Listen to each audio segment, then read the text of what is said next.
So, before quitting the video raging in the comments and putting a dislike, just wait for 30 seconds. I'm not going to say that Rachel is a saintess, however I will bring a bit more nuance. Rachel was made as a loathable character, and SIU did his job so well that she has become a symbol of hatred in the Tower of God community. One only needs to go have a look at the comments for the chapters online webtoon, be them in English or in French. The smallest of her appearances provokes true chaos in the comments. And it is the same everywhere, whether you are on Twitter, Reddit, Discord, etc. And that you talk about Rachel, there will always be that obnoxious guy to come and shout at you that Rachel is a bitch, a whore, and all these flowery things. In extreme cases, we have even seen people alter her character page on the wiki by replacing a whole section by a page filled with insults, deleting at the same occasion all the writing work that a fan of the webtoon had taken the time to do. This is going way too far, and you should be aware that if you belong to that kind of people, then you may very well be more similar to Rachel than Bam, which is quite ironic. Anyway, Rachel has thus become one of the most emblematic villains of webtoons, so much so that in Korea, a character with an evil alignment will often be compared to Rachel. Finally, Rachel reminds me a bit of the character Griffith, which is one of the most mythical villains of the history of manga. A character which draws even more hatred and heated debates than Rachel, which is why I named this video as such. It is indeed a reference to one of the most legendary videos on Berserk, whose title was heavily memed by the way, the infamous Griffith did nothing wrong. And just like this video, the end goal is not to claim that Rachel is a purely good character, nor minimizing or justifying the evil deed she did. The goal will only be to bring this infamous thing, which is becoming rarer and rarer today, some nuance. Indeed, be it in our world or in Tower of Gods, the world is way too complex to put people in boxes or in cases, just view things in a Manichaean way. Which is why this video will have for objective to bring some nuance, to try explaining why Rachel is far from the worst characters in terms of morals, to understand why she is more hated than other characters. Then we will analyze the character in more depth and intend to discover the subtext that SIU wishes to tell through the character Rachel. Anyway, hey, it's Lilian, and today we are not going to talk about the lore of Tower of God for once, but one of its most important characters for its plot. We are going to talk about Rachel.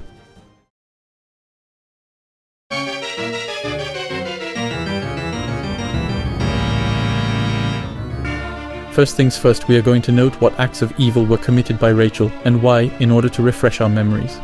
Well, I am not going to start with the infamous push, but by the moment she betrayed Kun at the beginning of Season 2. How should it be interpreted? Well, in the end, this treason is in the end normal. At this moment of the story, thanks to Apple's and Michael's infiltrating, she was aware that Kun knew that she was responsible of Bam's supposed death, and that Kun planned to kill her. It has to be noted that from the beginning of Season 2, Kun and Rachel have become mortal enemies and that they both try to kill each other. Hence, we cannot really take it against Rachel for having acted that way in order to survive. This treason will bring about Gyatang's death, the chicken. An assassination that would not be Rachel's deed but Michael's, which is, by the way, a true psychopath, way worse than Rachel. In fact, the only real thing that could be criticized on this story bit is the moment when she slices Dan's legs in a fit of rage just because he shut her up. Then, there is Akrapta's death. At that time, Rachel needed to offer a life as a tribute in order to go to the floor of death. Hayura should have killed Wangnan, but Akrapta ended up dying so that Wangnan stayed alive, by throwing himself on the weapon carried by Rachel. It is not even Rachel who directly killed him, in fact. It should be seen more like a suicide, even though in that case, it benefits her. She is even seen shivering after that, which surprised a lot of people, but it was in fact the first person she had killed. She was simply not used to it. This moment will also end up with Prince's death, eaten by Joaquin. By the way, Bam is still not aware about how these two ended up. Later, there will be the attempted murder on Kun in the hidden floor, which will put Kun in a coma and lead to a small arc to wake him up. This deed is simply due to the fact that Kun and her are eternal enemies, and that one will always try to kill the other. At last, the act at the root of all this hatred, which is also the true trigger for the real story of Tower of God, I obviously mean the push, because it is the root of it all, the declaration of war. We could wonder what motivated Rachel to do that. Well, it is for the reason that is the base for all the plot, to climb the tower. This is because in truth it doesn't seem only out of hatred for Bam that she did that, but mostly because she had no choice if she wanted to climb the tower. A lot of you seem to have forgotten that she had made a deal to be able to go to the second floor.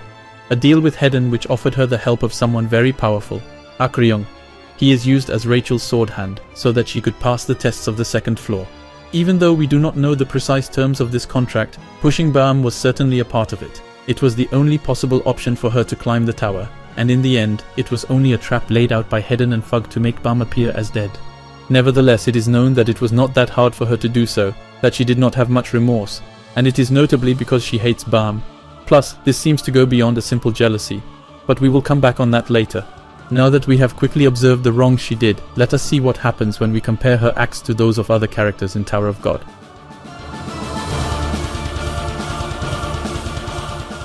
We have observed what Rachel had truly done to gather the hatred of the readers, even though we did not go into too many details, and that other factors than the bare facts have to be taken into account. We will come back on those later. Now we are going to compare all of that with other characters in order to look with a bit of distance, looking slowly towards my main point for this video. First of all, let's compare her with a villain that is very appreciated in the community of Tower of God, White. Here I am, sorry to tell you, but White is 1,000 times worse than Rachel as a person. He is a true psychopath. He enjoys killing people for fun. He is extremely arrogant and very cruel as well as egoistic. He likes manipulating people in order to watch them kill each other, and heck, the guy even committed a genocide by controlling 2 countries and making them fight each other in order to gather the souls of the dead in the conflict, causing 1 billion dead. It is 15 times the French population. I do not know if you realize the difference in scale between him and Rachel, who, on her own, has only killed 1 person directly, and in an involuntary way. And yet, is White as hated? No, on the contrary, he is way more appreciated. And I am not going to make comparisons to Jihad, who may surely be one of the worst characters in terms of morality, whose acts have had negative consequences on all the inhabitants of the tower, at the root of almost every plot element. It would last a whole video just to talk about his evil deeds. And yet, everyone seems to be fascinated by him, myself included, and globally he is a very popular character. We could also make a comparison with other minor villains, like Lurker, who is the embodiment of the cruel loan shark, or Michael, the true psychopath. However, and it is becoming interesting at this moment, I am rather going to compare her to characters considered as being part of the good guys. For instance, we can mention Endorsi, who killed all her sisters in order to become a princess of Jihad and taste the best meals, which is not better than Rachel in that case. We can also mention Aguero, who, as soon as a 10-year-old, participated in the traditional bloody fights of the Kun family, or the fact that he betrayed his family, leading to its ruin, just to make Maria the new princess of Jihad. Going on with Hajin Song, Balm's nice master, who once massacred an entire branch of the Ha family and who used to kill any member of the 10 families he encountered, be they guilty or not. So generally, basically no one is perfectly white in Tower of God. Everyone has blood on their hands, as it is the only way to climb the tower. Plus, this is also relevant to the main character. Indeed, Bam, although idealist at the beginning, has changed. First, it needs to be remembered that he has also gone berserk, like when he found Rachel and went nuts at the end of the Train City arc. But the most relevant is his evolution since Season 3. Currently, he is the sole responsible for the battle at the nest. It is him who wanted to provoke that, all while knowing that it would lead to thousands of deaths. And all of that to save the life of a single person to whom he is attached, which is very selfish. All the more when we just saw that this person was not a saint either. We also noticed that he happens to kill people by his own hands and may have had surely done several times during his training with Evenkill, since he went from battlefield to unlock conflicts. In the end, Bam caused more deaths, be it in a direct or indirect manner, than Rachel, all while becoming a severe threat to the stability of the tower, although a necessary evil he may be. Finally, the amount of suffering that Bam caused is globally way bigger than Rachel's. So who is the worst one in that case? You are surely going to tell me that in their case it is different because it is not really their fault, all that stuff. But no worries, we are getting on it later. But anyway, why is Rachel hated so much? Why don't we hate other characters equally, or more, since they have done things far worse than her?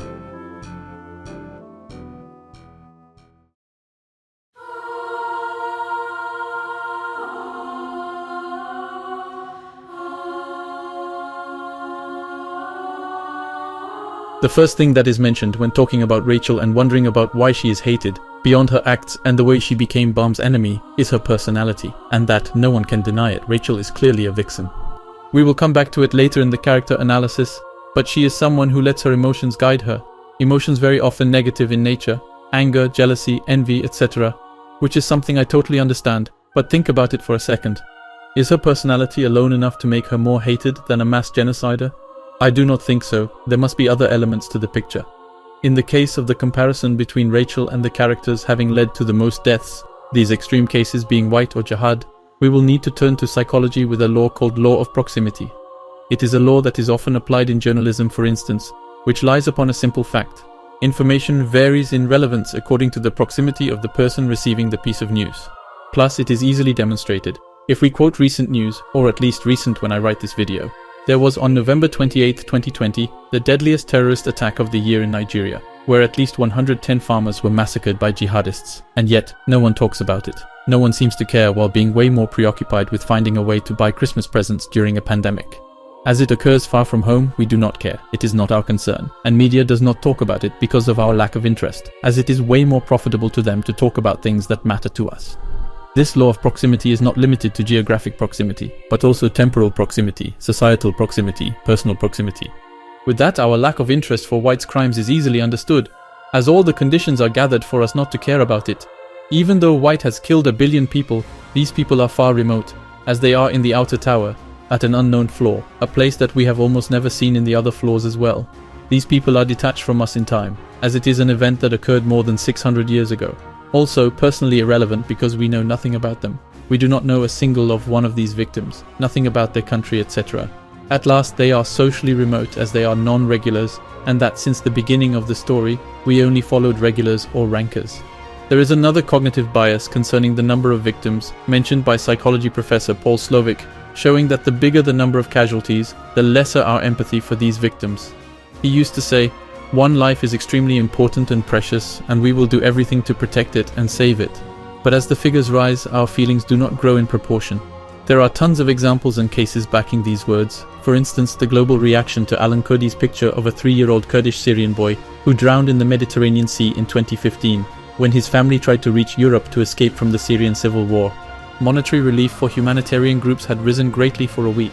Meanwhile, war had been raging for 4 years already there, which is also why humanitarian groups usually also base all their communication upon a single face, because it provokes more empathy than a crowd or a cold figure. In the end, there is also a famous sentence from good old Stalin resuming this bias well enough. "One death is a tragedy, 10,000 dead is a statistic." In the end, the guy had already understood it all. All that to say that our judgment towards White is heavily biased. When one looks at what people think, one gets the feeling that they are saying stuff like, "Yeah, he killed 1 billion people to become a bit stronger, but now he is helping Baum, so all ends well, right? Plus, he is a snack." Wake up, not only is he not truly Baum's ally currently, but he is a super genocidal psychopath. He is 1 billion times worse than Rachel. Similarly, you could apply the same reasoning to plenty other characters. Following, one of the other biases is about appearance, bearing, charisma, the flow some may say. Indeed, Rachel is ugly, weak, no particular talent, she has no flow. All that has a big impact on the judgment she is given. We may also quote White's case again, who is also way more appreciated simply because of his charisma, but where the parallel is very clear, it is between Rachel and Endorsi. This parallel, Rachel reveals it herself in chapter 261 of season 2, when she tells Endorsi, "We both have someone's blood on our hands because we climbed the tower, but I am the bad bitch, and you are the beautiful cold-blooded princess to whom everything is forgiven, aren't you?" It is quite hard to prove her wrong truthfully, as Endorsi, like just about everyone, has a lot of blood on her hands. More than Rachel, by the way, be it because of her ascension or her promotion to Princess of Jihad, like I mentioned earlier. The fundamental difference between her and Rachel is that Endorsi is strong and beautiful, that she is more stylish. After that, one also needs to be honest and take into account other parameters, notably that Endorsi is on Baum's side and that he influences her a little. However, has Endorsi truly changed? I am not so sure. She seems fascinated by the way Baum views the world, but does not seem to really want to act in the same manner as him. Would we forgive Rachel if she ever changed? I do not think so either. It needs to be made clear, our opinion is in fact biased. In the end, I think that the main reason why she is so hated is obviously the infamous push at the end of season 1, as well as the fact that she seems to hate Baum because of her jealousy, for the simple reason that he is a peerless genius with a grand destiny, while she is his total opposite. However, as I said earlier, I do not see jealousy alone justifying all that hatred, as if there was something else behind that. Which leads me to ask the following question. Who is Rachel in the end? What do we truly know about her?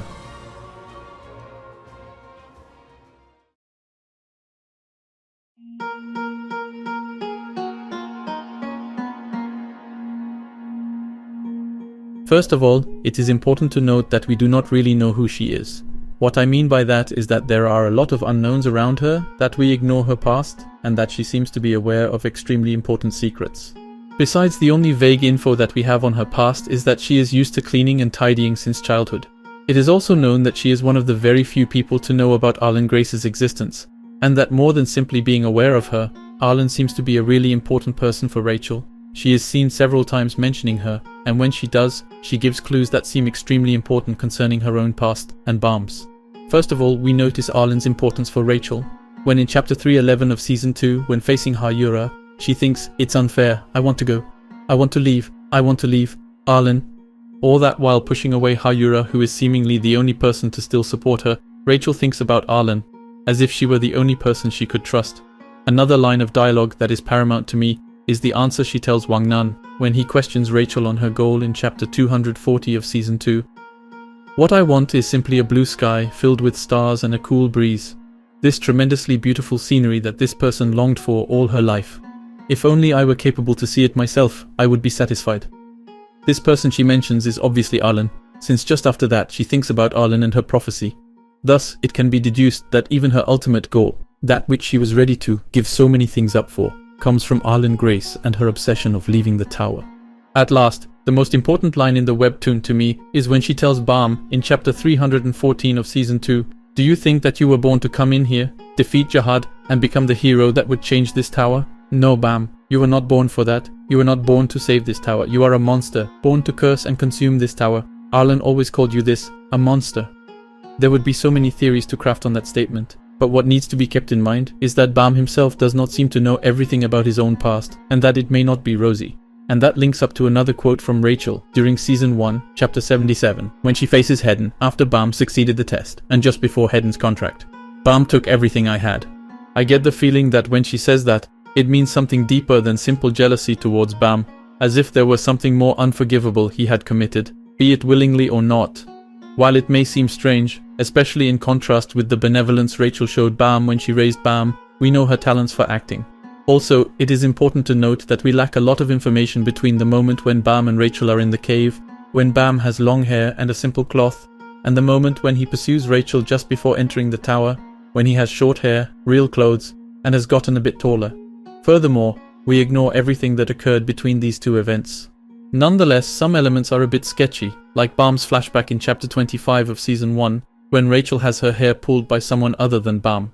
A flashback that appears when Bam says, "I must protect Rachel," as if he had done it once before. To me though, one of the most enigmatic sentences is the one Rachel says to Hwaryun during the S1 epilogue. Hwaryun asks her, "Why do you want to see the stars so desperately?" To which Rachel answers, "Because I am afraid of the night."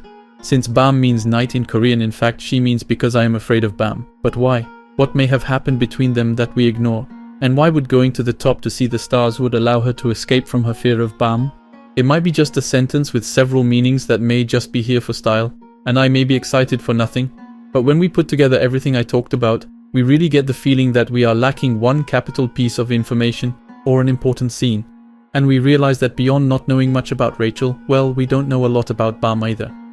Anyway, all of that to tell you that their common past is still very vague, and that there are numerous unknown factors that may explain her resentment towards Bam, as well as her obsession for wanting to see the stars, which are at the root of everything bad she has done in fact.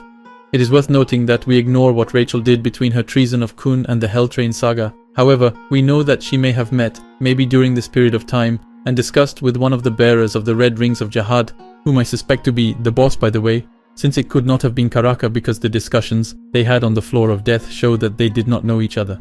How could she meet him, and why did he tell her all that she knows about the princes of the Red Light District? Oh, and also we do not know what she is currently planning, nor what may have been the 3 wishes she told Gustang.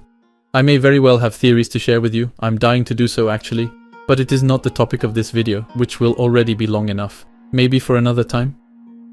Anyway, let's continue with my personal analysis of the character of Rachel.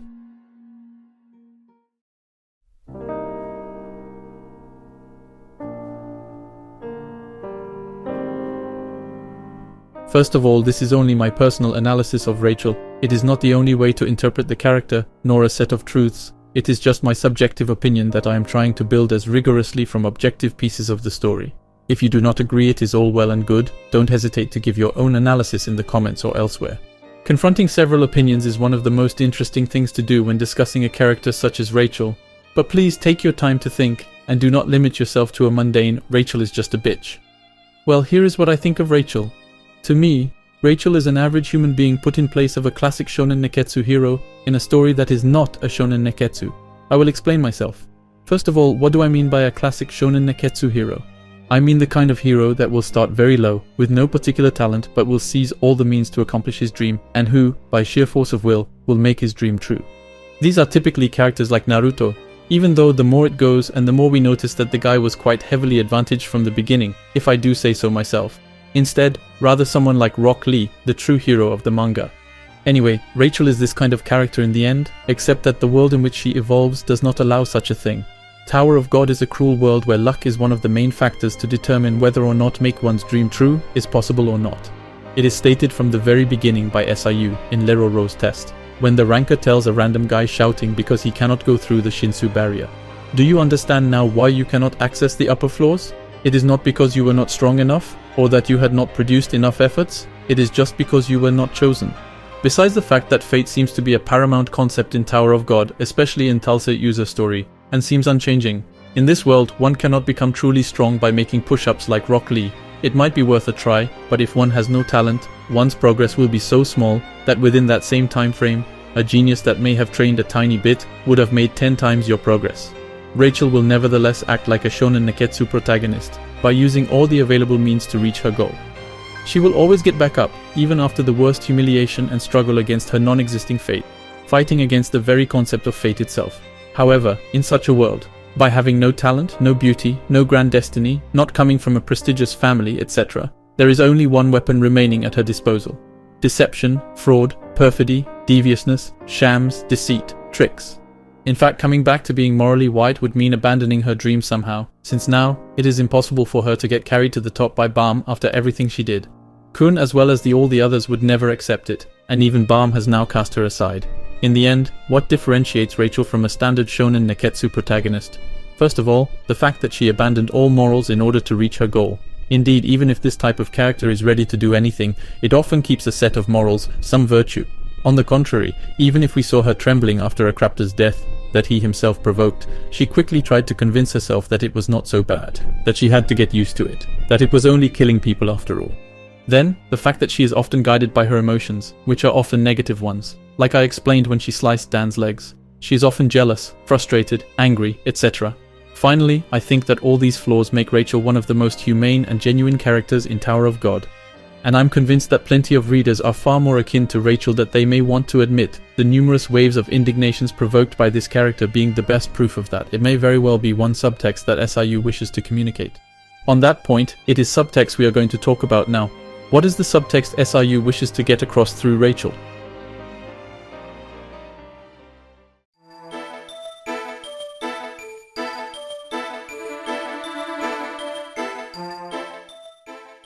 Tower of God, or at least the way its universe is built, is clearly a representation of Korea and its flaws. I may surely make a complete video about it to explain it because there are a lot of things to say.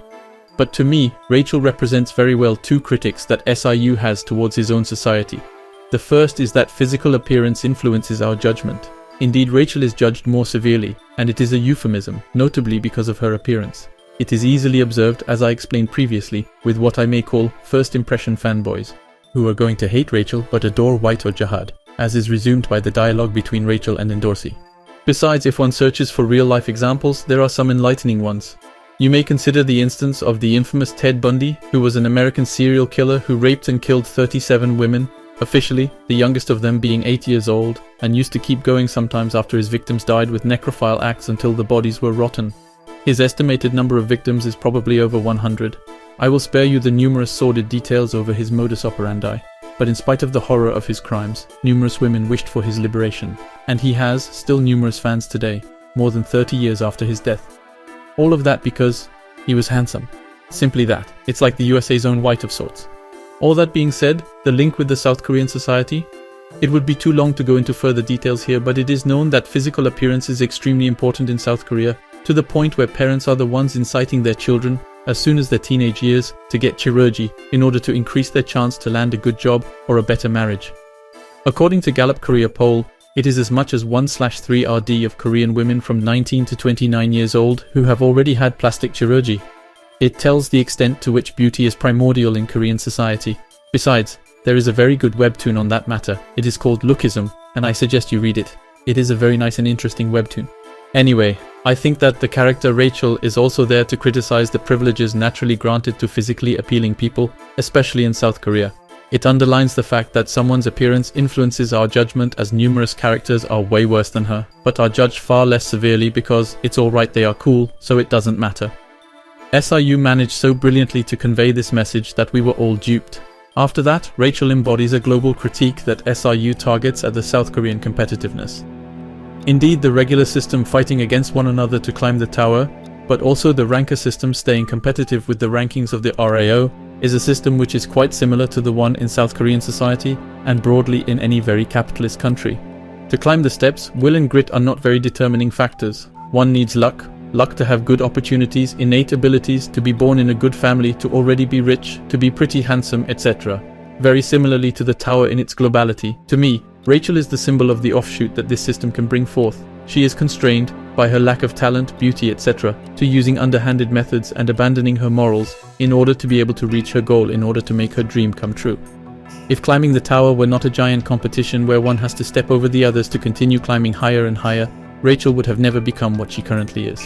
She's only the product of the system in which she evolved. It is not her that is bad, it is not her that should be hated, but the system that made her like this. The system Jihad implanted and that Balm has to destroy. At last, I think that SIU wished to make us face the paradoxes of empathy, notably because cognitive biases, which I mentioned earlier with the laws of proximity, that makes sense with the current development of Baam, who starts asking himself the same questions, to face the same contradictions. After all, he started the battle at the nest, knowing that it would cause numerous deaths in both camps, all that to save a single person, Jin Sung. Baam made a hierarchy of lives, considering the death of hundreds of unknowns as less important in his eyes than the death of his master, as his empathy is biased by the proximity law, here, his affect. It is by looking at this that we see the extent of the evolution of Baam's character. The same boy, who at the beginning naively thought he had and could save everyone by sacrificing nor killing anyone. And this dilemma, this choice between protecting those we like or the masses, which in other words means the choice between egoism and altruism, may become, I think, the choice that Baam is going to have to face the most, and that will carve his path, which may have also been the case for Jihad during his youth. And it is all the more interesting if he is compared to Rachel, who, in the end, will have provoked less deaths and suffering than him. In the end, what should be kept in mind from all that, and which is also obvious, is that the world of Tower of God, just like the real one, is not Manichaean. It is not binary, there are no good side and bad side. This may seem so obvious that mentioning it may seem useless, but a lot of people do not seem to have understood that.